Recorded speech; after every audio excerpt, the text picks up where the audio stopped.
الحمد لله رب العالمين والصلاة والسلام على سيد الأنبياء والمرسلين وعلى آله الطاهرين المطهرين.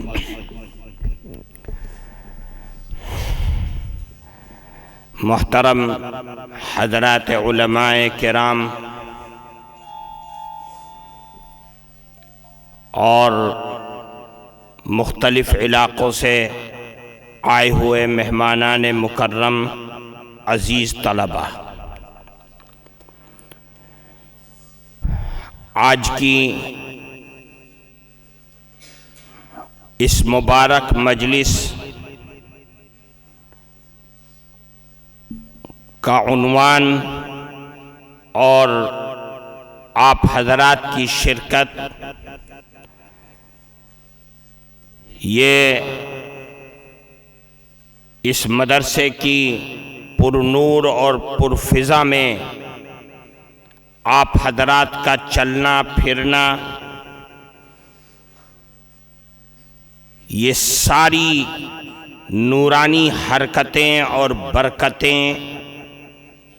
یہ سب کے سب قرآن کریم جو تمام آسمانی کتابوں کی سردار اللہ رب العزت والجلال کا کلام،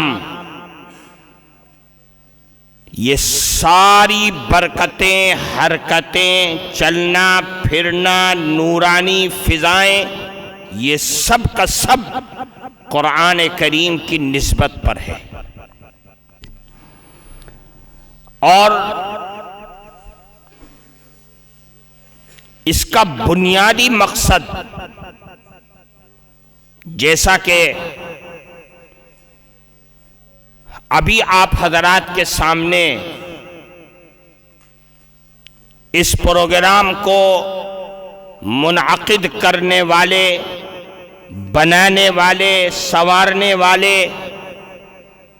جناب مولانا حبیب اللہ صاحب نے آپ کے سامنے بات رکھی کہ اس مسابقۃ القرآن الکریم کا مقصد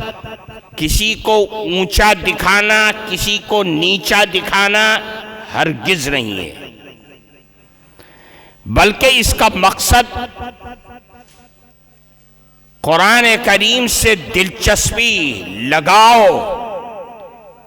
بچوں کے اندر چھپی ہوئی صلاحیتوں کو اجاگر کرنا اور اس کو منظر عام پر لانا، یہ ایک اس کا بنیادی مقصد ہے.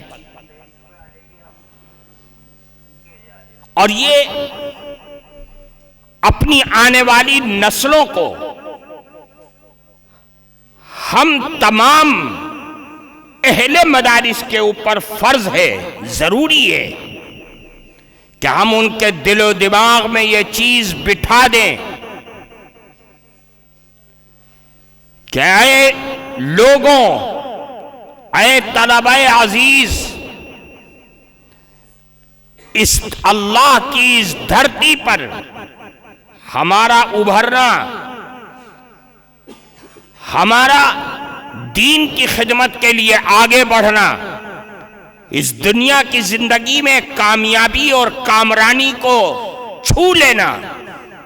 اور اخروی زندگی کے اندر اللہ کی رحمت سے مالا مال ہونا، ہمارے ایمان کی پختگی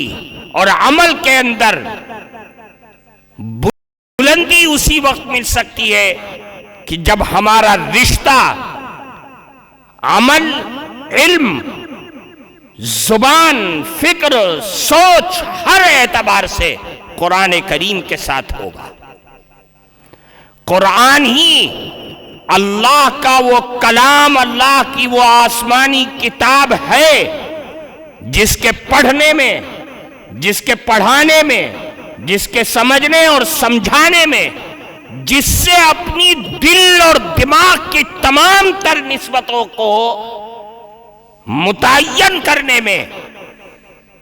ہماری کامیابی کے راز اور اللہ کی رحمتوں کے دروازے اسی قرآن کے آیات اور اس کے الفاظ سے وابستہ ہے۔ اور آج دنیا کے بدلتے ہوئے حالات اسلام اور مسلمانوں پر آنے والے معاملات اور اسلامی دشمن طاقتوں کے تمام تر حربے، ان تمام اسلامی دشمنوں کے حملوں کا جواب اگر امت مسلمہ کے پاس اگر کوئی چیز اور کوئی طاقت ہے جو ان کے بموں اور میزائلوں کو تباہ و برباد کر سکتا ہے تو وہ اللہ کا دیا ہوا کلام قرآن کریم ہے، اس کے علاوہ کچھ نہیں ہے۔ اللہ کی زمین پر اسلام اور مسلمان پنپ سکتا ہے، آباد رہ سکتا ہے، صرف اسی ایک شکل کے ساتھ کہ اگر ہمارے پاس ہماری زندگی میں قرآن کے تمام فنون اگر ہمارے پاس ہوں گے تو ہماری زندگی آباد ہوگی اور ہماری خلوت اور جلوت میں اللہ کا نور ہوگا، رسول اللہ کی رحمتوں کی شعاعیں ہوں گی۔ اس لیے میرے بھائیوں، جناب رسول اللہ صلی اللہ علیہ وسلم نے صاف طور پر ارشاد فرما دیا کہ الا انہا ستکون فتنہ، اے لوگوں آگاہ ہو جاؤ، تمہارے پاس،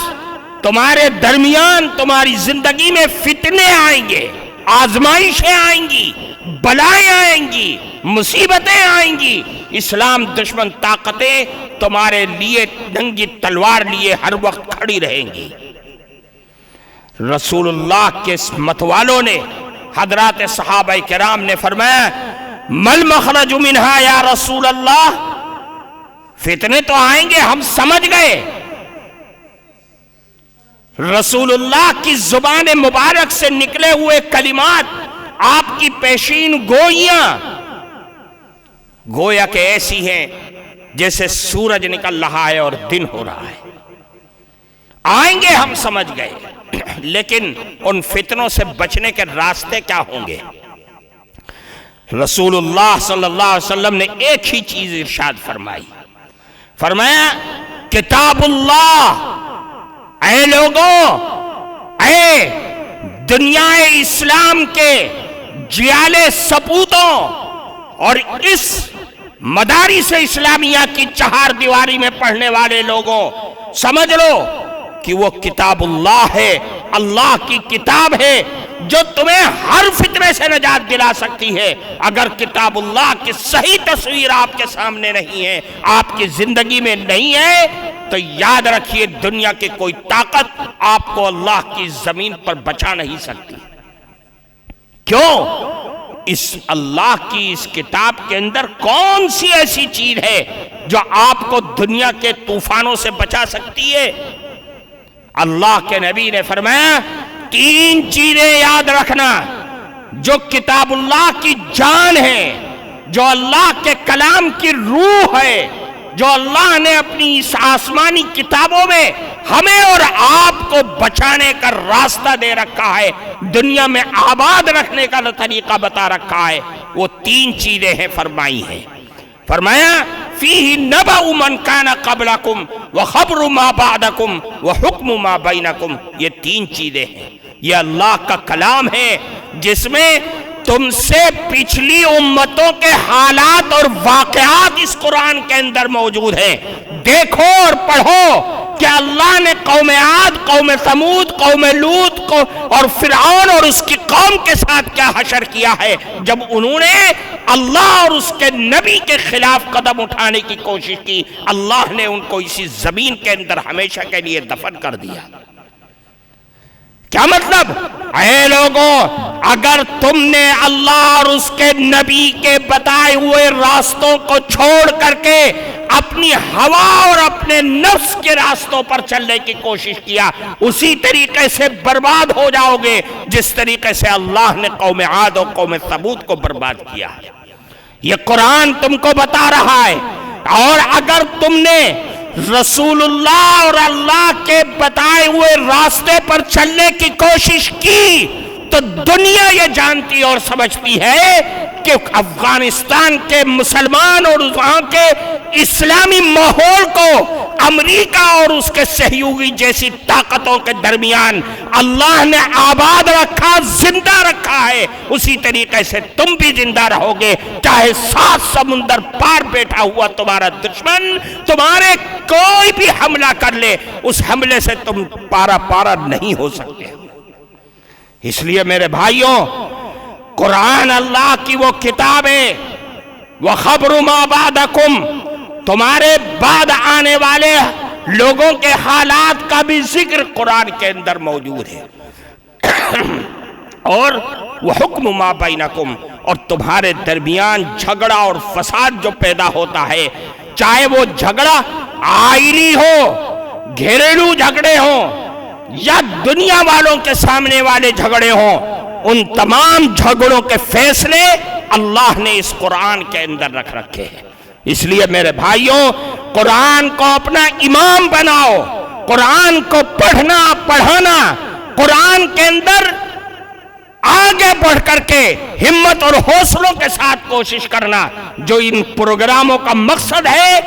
اس چیز کو اپنا راہبر بناؤ، اپنا امام بناؤ، اپنی زندگی کے مقاصد میں اس چیز کو شامل کر لو، تو یاد رکھو جس طرح قرآن قیامت کی صبح تک زندہ رہے گا، آپ اور آپ کی قوم اور آپ کی آنے والی نسلیں بھی قیامت کی صبح تک زندہ رہیں گی۔ قرآن کیوں کہتا ہے، قرآن کیوں اعلان کر رہا ہے کہ دنیا والوں تم اسلام کے اس جلتے ہوئے چراغ کو بجھانے کی کوشش کرتے ہو، قرآن کہتا ہے یہ کبھی نہیں بجھے گا، یہ آباد رہے گا۔ کیوں آباد رہے گا؟ اسپین کے اندر تو بجھ گیا، وہاں تو جو اسلام کے نام لیوا تھے وہ سور اور خنزیر کھانے والے بن گئے، کیوں بجھ گیا وہاں پر؟ یاد رکھو یہ قرآن کی آیات یہ بتا رہی ہے کہ اے مسلمانوں، جب تک تم قرآن سے وابستہ رہو گے تو زندہ رہو گے اور زندہ جاوید رہو گے، اور جب تمہارا رشتہ قرآن سے ٹوٹ جائے گا تو دنیا کی کوئی طاقت تمہیں نہیں بچا سکتی۔ تم 32 دانتوں کے درمیان ایک زبان کی مانند ہو، اگر زبان تھوڑی سی بھی ہٹ گئی تو 32 دانتوں کے درمیان پس جائے گی کہ تمہارا بولنا اور کھانا دونوں حرام ہو جائے گا۔ اس لیے میرے بھائیوں، آج آپ کو یہاں بلا کر کے آپ کے دلوں کی دھڑکنوں میں قرآن کی روح کو پھونکنے کے لیے اس مسابقت القرآن کریم کے ذریعے سے آپ کو ہوشیار کیا جا رہا ہے کہ بڑھو آگے اور قرآن کو اپنا امام بناؤ۔ اور یہاں رک کر کے میں آپ سے ایک بات کہنا چاہتا ہوں جو ہمارے مدارس اسلامیہ میں ایک وبا کی طرح سے پھیل چکی ہے۔ میں یہاں تقریر کروں، آپ کے اساتذہ ممتحنین حضرات آپ کو گھول گھول کر کے ملانے کی کوشش کریں کہ قرآن قرآن قرآن، لیکن قرآن سے فائدہ آپ کو اس وقت ملے گا جب آپ حافظ قرآن ہو جائیں گے۔ یاد رکھیے، آپ اپنے دل و دماغ میں اس چیز کو بٹھا لیجئے، اور جو مدارس اسلامیہ سے آئے ہوئے ذمہ داران ہیں، میں ان کے دل و دماغ میں بھی یہ بات بٹھانا چاہتا ہوں کہ آپ بھی اپنے علاقوں میں جا کر کے اپنے مدارس اسلامیہ کے بچوں کو روز آنا ان کے دل و دماغ میں اس چیز کو بٹھائیں کہ قرآن صرف حفظ کر لینے کا نام نہیں ہے، یہ ہماری بھول ہے، یہ ہمارے وہ راستے ہیں جس پر ہماری قوم غلط طریقے سے چل چکی ہے۔ ہم یہ سمجھتے ہیں کہ ہم نے قرآن کریم حفظ کر لیا. میرے بچے نے 30 پاروں کا حفظ کر لیا ہے, 6666 آیتیں اپنے سینے میں محفوظ کر لیا, اور بس ہم امام بن گئے, ہم مکاتب میں پڑھانے والے بن گئے, 8,000 9,000 اور 10,000 روپے کمانے والے بن گئے. یاد رکھیے یہ ان بچوں کے ساتھ ظلم ہے. جو لوگ یہ سمجھتے ہیں کہ حافظ قرآن ہو کر کے ہم نے کمال کر دیا ہے, میرا بچہ پڑھ کر کے فارغ ہو گیا, وہ ظالم ہے, وہ مجرم ہے. قرآن اس کا نام نہیں ہے, یہ کام آدھا کیا ہے آپ نے. ہم اپنے بچوں کو اور ان کے گارجین کو یہ بات سمجھائیں کہ اے لوگوں, قرآن حفظ قرآن اور حفظ آیات کا نام قرآن نہیں ہے. قرآن کہتے کس کو ہے؟ دیکھو قرآن کو علماء نے کیا لکھا ہے. فرمایا القرآن هو النظم والمعنى جميعا. قرآن نام ہے, آیات اور آیات کے ساتھ ساتھ معنی کو سمجھنے اور جاننے کا نام قرآن ہے. آپ نے قرآن کے آیات حفظ کر لیا, آپ کو کیا معلوم ہے کہ میرا اللہ سود کے بارے میں کیا فرماتا ہے, میرا اللہ زنا کی کیا باتیں بیان کرتا ہے, جھوٹ, غیبت, یہ تمام چیزیں جو قرآن کے اندر حلال کی گئی ہیں. کون سمجھ رہا ہے حافظ قرآن ان چیزوں کو؟ نرا حافظ. وہ قرآن کی آیات کے ترجمہ کیسے نکالے گا, کیسے بتائے گا؟ اس لیے جس طریقے سے آیات قرآنی منزل من السماء ہے, اسی طریقے سے قرآن کی آیات کا ترجمہ بھی منزل من السماء ہے. جس طرح آیات قرآنی کو سب یاد کرنا اور اپنے دل میں بسا لینے کا نام قرآن ہے, اسی طریقے سے قرآن کے ترجموں کو جاننے اور سمجھنے کا نام بھی قرآن ہے. اسی لیے فرمایا القرآن هو النظم والمعنى جميعا. قرآن نام ہے آیات قرآنی اور ترجمہ قرآنی, دونوں کو جاننے کا نام قرآن ہے, صرف ایک کا نام قرآن نہیں ہے. اس لیے میرے بھائیوں, اس وبا سے باہر نکالنے کی ہم لوگ کوشش کریں, ورنہ یاد رکھیے ان مدارس اسلامیہ سے عربی درجات میں پہنچنے والے لڑکوں کی تعداد کم ہوتی چلی جائے گی اور اسی پر تکیہ لگا کر کے بیٹھ جائیں گے. اس لیے میں بات لمبی نہ کرتے ہوئے میں یہ پیغام دے کر کے آپ کو جا رہا ہوں. اور میرے بھائیوں, آپ اس قرآن کو اور اس مسابقہ قرآنی کے ذریعے سے اپنے دل و دماغ اور اپنی زندگی کے اندر قرآن کو اپنا امام بنانے کی کوشش کیجیے, اور قرآن کے ساتھ ساتھ قرآن کے پڑھنے, اس کے لب و لہجے, اس کے قواعد, اس کے مخارج, اس کی شرائط, جس کی وجہ سے قرآن کو پڑھنے اور پڑھانے میں خوبصورتی پیدا ہوتی ہے, جو اللہ اور اس کے رسول کو مطلوب ہے. جس اللہ نے عرش پر بیٹھ کر کے ابی بن کعب کے ذریعے سے قرآن کو پڑھوانے کا حکم دیا تھا, وہ اللہ آپ کو بھی کہتا ہے کہ بہترین, خوبصورت, اچھے انداز, اچھے لب و لہجے میں قرآن کریم کو پڑھو. اس لب و لہجے کو پیدا کرنا اس مسابقۃ القرآن الکریم کا بنیادی مقصد ہے, اور یہ مقصد انشاءاللہ کامیاب ہوگا, اور کامیاب ہو رہا ہے. جاؤ دیکھو آج سے 20 سال پہلے کے حالات اور آج کے حالات دیکھو. ہم سب کے سروں کے تاج راہبر حضرت مولانا غلام مستانوی صاحب مدد اللہ العالی, اللہ انہیں صحت و سلامتی کے ساتھ عمر دراز عطا فرمائے, اور والد بزرگوار مولانا سید ارشد مدنی دامت برکاتہم, ان دونوں بزرگوں کی محنت اور کوشش و کاوشوں سے آج قرآن کے اندر, قرآن کے پڑھنے والوں میں, مدارس اسلامیہ کے اندر قرآن کی جو یہ طاقت, یہ نورانی فضائیں جو آج بہترین اور خوبصورت چہرے ہمارے سامنے نظر آ رہے ہیں, یہ ان دونوں بزرگوں کی دین ہے. اور اس دین کی وجہ سے قرآن سے تعلق ہمارے دلوں میں ایک نیا جذبہ لے کر کے پیدا ہوا ہے. اللہ تعالیٰ ان دونوں بزرگوں کو سلامت رکھے, اور ان دونوں بزرگوں کی محنت اور کوششوں سے جو قرآن سے رشتہ ہمارا اور ہماری آنے والی نسلوں کا ہونا چاہیے.